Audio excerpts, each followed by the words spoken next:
ಶ್ರೀ ಕಾಶಿ ವಿಶ್ವನಾಥ ಸ್ವಾಮಿ ದೇವಸ್ಥಾನ ಮಹಾಶಿವರಾತ್ರಿ ಹಾಗೂ ಶ್ರೀ ಕಾಶಿ ವಿಶ್ವನಾಥ ಸ್ವಾಮಿ ದೇವಸ್ಥಾನ 21ನೇ ವಾರ್ಷಿಕೋತ್ಸವ ಕಾರ್ಯಕ್ರಮ ದಿನಾಂಕ 26 ಮತ್ತು 27 ಫೆಬ್ರವರಿ 2025 ರಂದು ಅತಿ ವಿಜೃಂಭಣೆಯಿಂದ ನಡೆಯಿತು. ಹುಬ್ಬಳ್ಳಿ ಮಹಾನಗರದ ಈಶಾನ್ಯ ಭಾಗದಲ್ಲಿರುವ ಬೆಂಗೇರಿ, ಕೇಶವಾಪುರ, ಪಾರಸವಾಡಿ ಬಡಾವಣೆಯಲ್ಲಿ ಭವ್ಯವಾಗಿ ನಿರ್ಮಿಸಲಾದ ಶ್ರೀ ಕಾಶಿ ವಿಶ್ವನಾಥ ಸ್ವಾಮಿ ದೇವಸ್ಥಾನದಲ್ಲಿ ಶಿವರಾತ್ರಿ ಕಾರ್ಯಕ್ರಮಗಳು ಜರುಗಿದವು. ಕೇಳಿದ ವರಗಳನ್ನು ನೀಡುತ್ತಾ ಬಂದ ಭಕ್ತರ ಕಷ್ಟಗಳನ್ನು ನಿವಾರಿಸುತ್ತಾ ಹೆಸರುವಾಸಿಯಾಗಿರುವ ಶ್ರೀ ಕಾಶಿ ವಿಶ್ವನಾಥ ಸ್ವಾಮಿ ದೇವಸ್ಥಾನದಲ್ಲಿ ಹಲವು ವಿಶೇಷತೆ ಹೊಂದಿರುವ ಈ ದೇವಸ್ಥಾನದಲ್ಲಿ ಬಹಳಷ್ಟು ಪವಾಡಗಳು ನಡೆದಿರುತ್ತದೆ. ಶಿವರಾತ್ರಿ ಅಂಗವಾಗಿ ನಡೆದ ಈ ಕಾರ್ಯಕ್ರಮದಲ್ಲಿ ಸಾವಿರಾರು ಭಕ್ತರಿಗೆ ಪ್ರಸಾದ ವಿತರಣೆ ಮಾಡಲಾಯಿತು.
ಹರಿವು, ನನ್ನ ಹೆಸರು ನವೀನ್ ಭಟ್ ಆಶ್ರಿತ್ ಅಂತ, ಮೂಲತಃ ಹುಬ್ಬಳ್ಳಿಯವರು.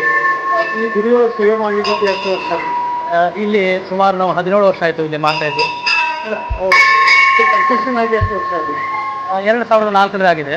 ಅಂದರೆ ಸುಮಾರು 21ನೇ ವರ್ಷ ಆಯಿತು ಇದು ವಾರ್ಷಿಕೋತ್ಸವ. ಏನು ಮಹತ್ವ ಇದೆ, ಏನು ಮಹಿಮೆ ಇದೆ? ಇಲ್ಲಿ ಬಂದಂತಹ ಭಕ್ತಾದಿಗಳಲ್ಲಿ ಯಾವುದೇ ರೀತಿಯಾದಂತಹ ಬೇಡಿಕೆಯನ್ನು ಇಟ್ಟುಕೊಂಡು ಅವರು ಮಾಡ್ತಕ್ಕಂತಹ ಯಾವುದೇ ಸಂಕಲ್ಪ ಇದ್ದರೂ ಅದು ಶೀಘ್ರವಾಗಿ ಅದು ಅವರಲ್ಲಿ ಈಡೇರುತ್ತೆ. ಮತ್ತೇನಪ್ಪ ಅಂದರೆ ಇಲ್ಲಿ ಬಂದಂತಹ ಭಕ್ತಾದಿಗಳಲ್ಲೂ ಯಾವುದೇ ರೀತಿಯಾದಂತಹ ಸಮಸ್ಯೆ ಇದ್ದರೂ ಅವೆಲ್ಲವೂ ನಿವಾರಣೆ ಆಗ್ತದೆ. ಮತ್ತೇನಪ್ಪ ಅಂತ ವಿಶೇಷ ಅಂದರೆ ನಮ್ಮ ಈ ದೇವಸ್ಥಾನದ ಸದಸ್ಯರು ಇರ್ಬೋದು, ಪದಾಧಿಕಾರಿಗಳು ಇರ್ಬೋದು, ಯಾವುದೇ ಬಂದಂತಹ ಭಕ್ತರು ಇಂಥ ಸೇವೆಯನ್ನು ಮಾಡಬೇಕಂದ್ರೆ ಅದಕ್ಕೆ ಅವರು ಸ್ಪಂದನೆಯನ್ನು ಕೊಡ್ತಾರೆ. ವಿಶೇಷ ಅಂತಂದರೆ ಎಲ್ಲ ರೀತಿಯಿಂದ ಅವ್ರಿಗೆ ಅನುಕೂಲವನ್ನು ಮಾಡಿಕೊಡ್ತಾರೆ. ನಾನು ಮಾಡ್ತಾ ಇರೋದು ಇದು ಇಲ್ಲೇ ಅಂತಂದರೆ ಬೆಳಗ್ಗೆ ಮಹಾಶಿವರಾತ್ರಿ ಅಂಗವಾಗಿ ಬೆಳಗ್ಗೆ 6:30 ಅಭಿಷೇಕ ಆರಂಭ ಆಗ್ತದೆ. ಮತ್ತೇನೆಂದರೆ 9 ಗಂಟೆಗೆ ಮಹಾಮಂಗಳಾರತಿ. ತದನಂತರ ಮಹಾಶಿವರಾತ್ರಿ ಅಂಗವಾಗಿ ಮಾಡ್ತಕ್ಕಂಥದ್ದು ಇಲ್ಲಿ ನವಗ್ರಹ ಹೋಮ ಮತ್ತು ಮೃತ್ಯುಂಜಯ ಹೋಮ ಮತ್ತು ರುದ್ರ ಸ್ವಾಹಾಕಾರ 9 ಗಂಟೆಗೆ ಆರಂಭ ಆಗ್ತದೆ.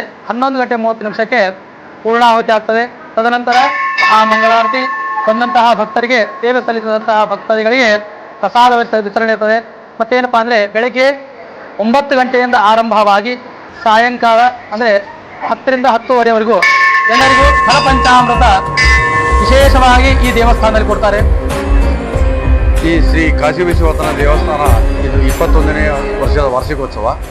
ಇದು ಪೂರ್ತಿ 2004ರಲ್ಲಿ ಪ್ರಾರಂಭ ಆಗಿ 2007ರಲ್ಲಿ ಅಂದರೆ 2004ರಲ್ಲಿ ಓನ್ಲಿ ಗರ್ಭಗುಡಿ ಅಷ್ಟೇ ನಾವು ಪ್ರಾರಂಭ ಮಾಡಿದ್ವಿ. ಆಮೇಲೆ ಪೂರ್ತಿ ಕಂಪ್ಲೀಟ್ ಆಗ್ಬೇಕಾದ್ರೆ 2007ನೇ ಇಸ್ವಿಯಲ್ಲಿ ಕಂಪ್ಲೀಟ್ ಆಯಿತು. ಇದು ವಿಶೇಷತೆ ಅಂದರೆ ಬೆಳಗಾವಿ ಜಿಲ್ಲೆ ಗೋಕಾಕ್ ತಾಲೂಕಿನ ದುರ್ದುಂಡಿ ಅಲ್ಲಿ ಒಂದು ಕಲ್ಲು ತೊಗೊಂಡು ಬಂದು, ಕೆಂಪು ಕಲ್ಲು ಇದು. ವಿಶೇಷವಾಗಿ ಕೆಂಪು ಕಲ್ಲಿಂದ ನಮ್ಗೆ ಶಾಂಡಿಲ್ ಆಶ್ರಮ ಗುರುಗಳು ಕಲ್ಲಿಂದ ಮಾಡಿರಿ ಅಂತ ಒಂದು ಅನುಗ್ರಹ ಮಾಡಿದರು. ಆ ವಿಶೇಷತೆಯಿಂದ ನಾವು ಇಲ್ಲಿ ಕಲ್ಲಿನ ದೇವಸ್ಥಾನವನ್ನು ಕಂಪ್ಲೀಟ್ ಮಾಡಿದ್ವಿ. ಇಲ್ಲಿ ಅವತ್ತಿನಿಂದ ಇವತ್ತಿನವರೆಗೂ ಶಿವರಾತ್ರಿ ಕಾರ್ಯಕ್ರಮ ಅದರ ಮರುದಿವಸ ವಾರ್ಷಿಕೋತ್ಸವನ ಕಾರ್ಯಕ್ರಮನ ನಡೆಸ್ಕೊಡ್ತಾ ಇದ್ದೀವಿ. ಮತ್ತು ಇಲ್ಲಿ ಬಂದ ಭಕ್ತಾದಿಗಳಿಗೆ ಪೂಜೆ, ಪಂಚಾಮೃತ ಫಲ ಪ್ರಸಾದ ವಿತರಣೆ ಸಹಕಾರವಾಗಿ ಎಲ್ಲ ಭಕ್ತರು ಮತ್ತು ಇಲ್ಲಿ ವಿಶೇಷವಾಗಿ ಇಲ್ಲಿ ಎಲ್ಲ ಬಡಾವಣೆಯ ಸದಸ್ಯರು ಹುಬ್ಬಳ್ಳಿದವರು ಎಲ್ಲಿಂದ ಬರ್ತಾರೆ, ಸಾಧಾರಣ ಗೋಕುಲ್ ರೋಡ್ ಅಲ್ಲಿ CBT ಎಲ್ಲ ಏರಿಯಾದಿಂದ ಇಲ್ಲಿ ಬಂದು ವಿಶೇಷವಾಗಿ ಇಲ್ಲಿ ಬಂದು ಪ್ರಸಾದವನ್ನು ಸ್ವೀಕರಿಸಿ ಈ ಕಾರ್ಯಕ್ರಮವನ್ನು ನಮಗೆ ಭಾಳ ಅನುಕೂಲ ಮಾಡಿಕೊಡ್ತಾ ಇದ್ದಾರೆ. ಇಲ್ಲಿ ಯಾವುದೇ ರೀತಿಯ ತೊಂದರೆ ಇಲ್ಲ. ವಿಶೇಷ ಅಂದರೆ ವೈಯಕ್ತಿಕವಾಗಿ ಹೇಳ್ಬೋದು, ನಾನು ಎಲ್ಲರಿಂದಲೂ ಹೇಳ್ಬೋದು, ಈ ನಾವು ಕಾಶಿ ವಿಶ್ವನಾಥ ದೇವಸ್ಥಾನಕ್ಕೆ ಯಾರು ನಾವು ನಡ್ಕೋತೀವಿ, ಅವನಲ್ಲಿ ಏನು ಭಕ್ತಿಪೂರ್ವಕವಾಗಿ ಬೇಡ್ಕೋತೀವಿ, ಅದು ಸಂಪೂರ್ಣ ನಾವು ಕೃಪಾ ಆಶೀರ್ವಾದ ಇದೆ ಅಂತೇಳಿ ನನಗೆ ಹೇಳಿಕೆ. ಇದು ನನ್ನ ವೈಯಕ್ತಿಕನೂ ನನಗೆ ಇದು ಇದೆ ಮತ್ತು ಬಂದ ಭಕ್ತಾದಿಗಳು ಸಹಿತ ಹೇಳ್ತಾರೆ. ಅದೇ ರೀತಿ ಎಲ್ಲರೂ ನನಗೆ ಅನುಕೂಲ ಆಗಿದೆ ರೀ ಇಲ್ಲಿ ಬಂದಿದ್ದ ಅಂತೇಳಿ ಇಷ್ಟೊಂದು ಸೇವಕ ಅವ್ರು ಬಂದು ಅನುಕೂಲ ಮಾಡಿಕೊಡ್ತಾ ಇದ್ದಾರೆ.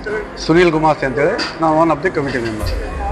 ನಾನು ಮನೋಜ್ ಕುಮಾರ್ ಪುಂಡಲೀಕ ಶಿರೇಕರ್ ಅಂಥೇಳಿ ಈ ದೇವಸ್ಥಾನದ ಒನ್ ಆಫ್ ದಿ ಟ್ರಸ್ಟಿ. ಈಗ ಇದನ್ನು ದೇವಸ್ಥಾನ ನಾವು ಈಶ್ವರ ದೇವಸ್ಥಾನ ಅಂತ ನಿರ್ಮಾಣ ಮಾಡಿದ್ದು.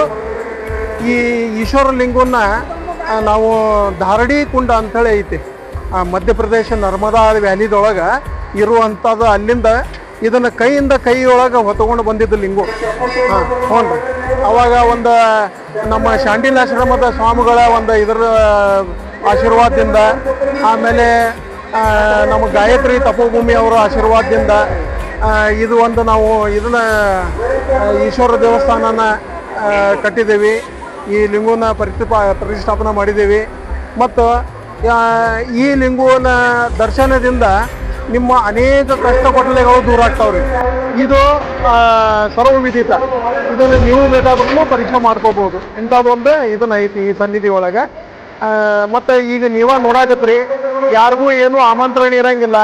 ಭಕ್ತಾದಿಗಳು ಹ್ಯಾಂಗ ಪ್ರವಾಹ ರೂಪದೊಳಗೆ ಬಂದ ಈ ಒಂದು ದೇವಸ್ಥಾನಕ್ಕೆ ಬರಾಕತ್ತಾರ. ಎಲ್ಲೂ ಯಾರಿಗೂ ಅಡೆತಡೆ ಅಡಚಣೆ ಏನೂ ಇರಂಗಿಲ್ಲ. ಎಲ್ಲ ರೀತಿಯಿಂದ ಅನುಕೂಲ ಮಾಡಿ ಕೊಡ್ತವೆ. ಇದು ಒಂದು 400 5,000 ಜನ ಮಾಡ್ತಾರೆ ವರ್ಷ. ಆದ್ರೆ ಇಲ್ಲಿ ಚಂದಾಗಿ ಅನುಭವ ಮಾಡ್ತಾರೆ. ಪ್ರತಿಯೊಂದು ನಮ್ಮವ್ರಿಗೆ ಇಮ್ಮವ್ರು ಅಂತೇಳಿ ಒಳ್ಳೆ ಅನುಭವ. ಇಲ್ಲೇ ಜಾತಿ ಮತ ಪಂಥ ಭೇದ ಏನೂ ಇಲ್ರಿ. ಈಗ ನೀವು ನೋಡಿದ ಪ್ರಕಾರ ಸರ್ವಸಾಧಾರಣ 10,000ಕ್ಕಿಂತ ಮೇಲ್ಪಟ್ಟು ಜನ ಬಂದತ್ತ ಈಗ ಮತ್ತು ಬರೋದೈತ್ರಿ. ಸಾಯಂಕಾಲ ಇವತ್ತು ಬುತ್ತಿ ಪೂಜೆದು ಇದು ಇರ್ತೈತ್ರಿ, ಮತ್ತು ಸಂಗೀತ ಕಾರ್ಯಕ್ರಮ ವಗರೆ ಎಲ್ಲ ಇರ್ತಾವ. ಹ್ಞೂ ರೀ. ಅವಾಗಲೂ ಕಾರ್ಯಕ್ರಮ ಬಹಳ ವಿಜೃಂಭಣೆಯಿಂದ ಆಗ್ತದೆ.